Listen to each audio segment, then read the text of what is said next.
Gable Steveson is one of the most dominant wrestlers in college right now and easily one of the top heavyweights. So fans have always wanted to know who is coming after him. Can anybody beat Gable Steveson? Enter Mason Parris, who is seen as Gable's heel. Gable has beat him in every single one of their matchups, but what do the stats look like in those matches? Is this an actual rivalry or more of a one-sided landslide? Let's stop stalling and start talking wrestling.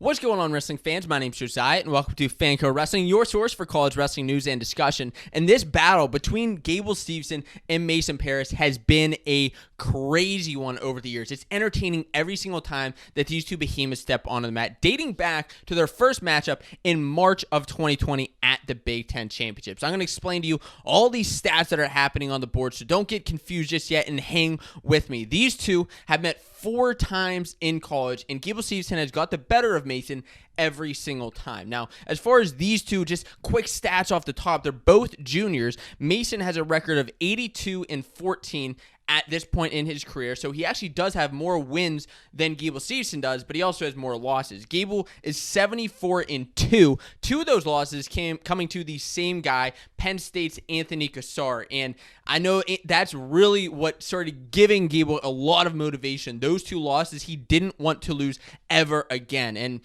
he hasn't up to this point.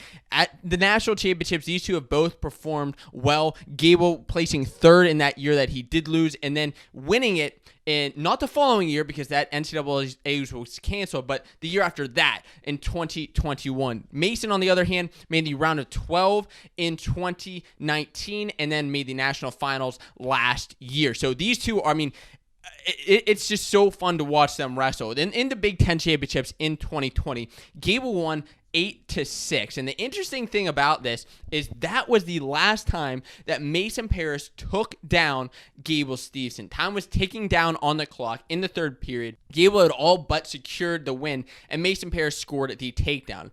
And that's the last time he did score a takedown on Gable. And really, the last time he scored in offensive point. I'll get to this in a second. And at that point, things were kind of civil between the two. There was some respect. Then some chippiness started happening on social media. Mason was calling Gable out for dodging him at this Flow Wrestling event, and Gable did not like that at all. And that really is what led into the excitement in this series. Gable, as I said, didn't like it and ended up majoring Mason at the Big Ten Championships the following year, 12-4. That led to some unrest between these two. He gave an interview after where he was basically like, get out of my house, don't come in here and trash talk me and then come out and get majored. How good did it feel to have a dominating performance over your rival in Michigan's Mason Parris here in the final? This ain't a rivalry. I came here and did my job. I'm 2-0 against him. I'm gonna see him next week though. I'm not worried about nothing. I put my skills on display right here.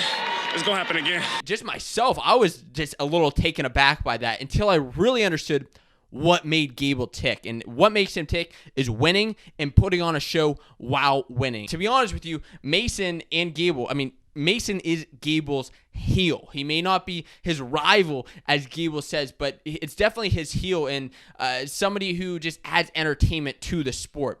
They met again at the national championships when Gable won 8-4. I'm honestly not surprised that the score is a little bit closer. Gable's going after his first title. Didn't want to do anything crazy or dumb, but he still put points up on the board. That leads to the most recent matchup that happened in the dual meet, their first dual meet against each other, when Gable just put on the full power and went up 18-8, winning by a major decision again in complete dominance. And throughout their whole time, I said the last time that Mason scored a takedown on Gable was back in 2020. Well, that's the one takedown he ever scored on him. Gable has scored 19 takedowns. That's 19 takedowns on Mason Parris in their 4 meetings. He has scored 4 escapes, and 19 escapes is what Mason has scored on Gable. But stall calls, Gable's earned 2 of those, and Mason's earned 0 because he's constantly pushing the pace, is Gable Steveson. And other calls here as well.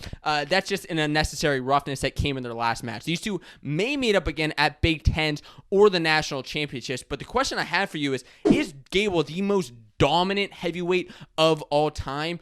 Because these stats against Mason Parris are just frankly mind-blowing because Mason, the junior world champion, the guy who is arguably the second toughest guy at heavyweight and would be the topic of conversation if Gable was not in the picture. Now, if you like these stats, you may be interested in joining my newsletter where I give out free stats, facts, figures, and opinions to you every single week. It's a great place to get correspondence, reply back to me, and just find out what's going on in the world of wrestling. I have that linked up down in the description below. That'll take you right there to the sign up. I hope to talk to you soon there.